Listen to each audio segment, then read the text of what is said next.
طبعًا مهمة جدًا إن أنا أبقى موجودة في مهرجان بحجم موازين، شرف كبير وعظيم ليّا طبعًا.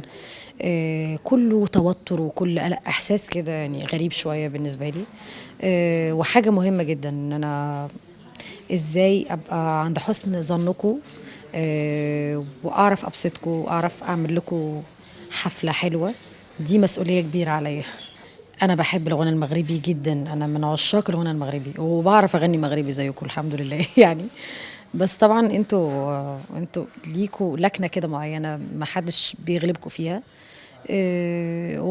وممكن ليه لأ، أنا باحبكم جدًا وباحب الغُنى المغربي فما فيش حاجة تمنع في يوم من الأيام ممكن أعمل أغنية مغربي. أنا دايمًا دماغي باعمل حاجات كده غريبة شوية. كتير، كتير يعني مع حفظ الألقاب طبعًا، مع احترامي ليهم كلّهم. طبعًا حبيبة قلبي أسماء المنوّر طبعًا.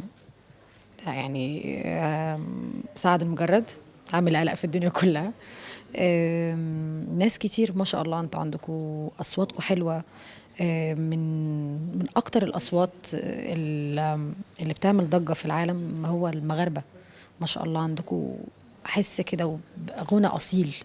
صوتكم كده فيه غُنى أصيل ما شاء الله يعني. وبجد وطبعًا في آخر season The Voice كان في من أهم الأصوات طبعًا كان عصام وشيماء، دول الله أكبر عليهم، دول لا غبار عليهم يعني ما شاء الله. أنتم أصواتكم حلوة. لأ هالبس حاجة يعني طَب عشان أعرف أتحرّك. أنتم بس أنا باحب القفطان بتاعكم جدًا، بس هو المشكلة إن هو ما شاء الله تقيل وعاوز أنا باتحرّك.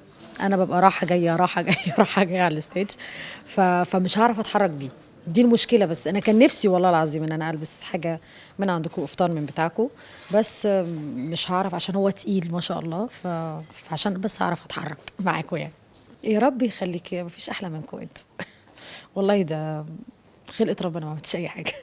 يعني فكرتي أنا مثلًا أو وجهة نظري من عملية التجميل. آمم، هو طبعًا أنا كنت يعني جيت في وقت معيّن كنت ضد عملية التجميل، بس ممكن بييجي عليكِ وقت معيّن في عندِك أنتِ نَفْسِك حاسة بdefaut ولازم يبقى مثلًا لو هو واضح أوي كده وأنتِ عايزة تضبّطيه ما فيش مانع. لكن اللي هو عمّال على بطّال إن تقعدي تنفخي وتعملي ومش عارفة إيه، أنا ضد ده. إنِّك تقعدي على طول تعملي حاجات كده كتير.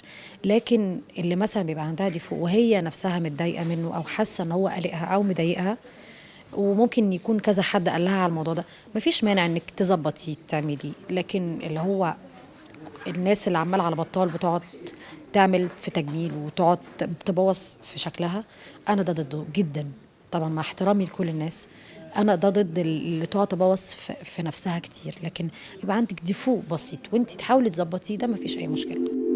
قبل ما تخرجوا ما تنسوش تابوناو في لاشين يوتيوب وبارطاجيو الفيديو مع أصحابكم في مواقع التواصل الاجتماعي وما تنسوش ديروا جيم.